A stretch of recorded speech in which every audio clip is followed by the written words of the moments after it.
Hello, I am Editor Than Mai. I will provide you with the latest information of the day.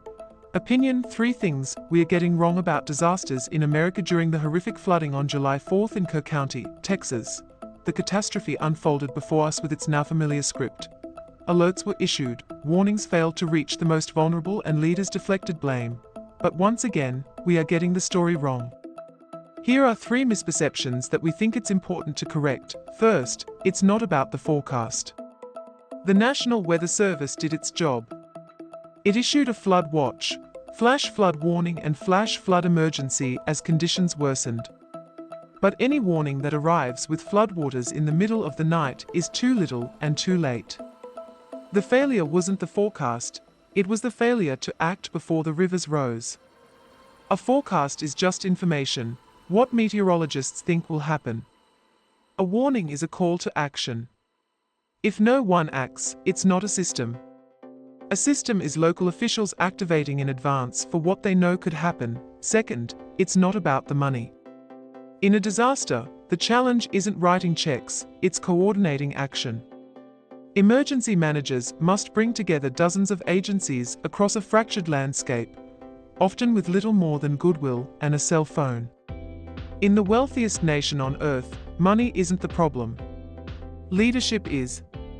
Many years ago, on a cold sidewalk in the Kingsbridge section of the Bronx, a veteran volunteer overheard one of us discussing how to pay for a large catering order to feed the dozens of families in the Red Cross shelter who had been cast out of their homes. With a smoldering apartment building as a backdrop, he ended with a flourish: "This isn't a money issue. It's about the people, stupid." And finally, it's not about FEMA. In the aftermath, state and federal officials point to the locals. The only thing we know for sure is that the warnings didn't help the people who needed them most. This is a familiar story. From Paradise, California in 2018, to Lahaina, Hawaii in 2023, to Los Angeles County in January and St. Louis in May, an unending series of failures show us an American public warning system that is as broken gets. If we insist that disasters are local, then states must ensure every community has the warning tools and the boots on the ground to act.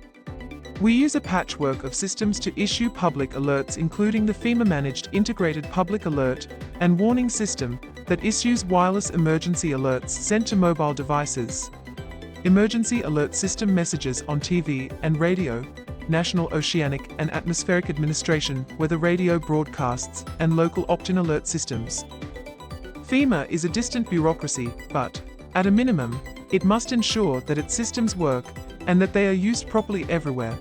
The aftermath of every catastrophe includes a brief window of opportunity for us to find and fix the sources of our collective failures. That opportunity is now. Time and time again, our expectations about what the government can do, and when it can do it, are crushed. We can't keep treating disasters as one-offs. This is the new normal, and our systems aren't built for it. If FEMA can't fix it, then states must. And if states expect local officials to carry the burden, then they must give them the tools to lead, the mandate to act, and the support to succeed. Please like and subscribe to wait for the next information. Goodbye and see you again.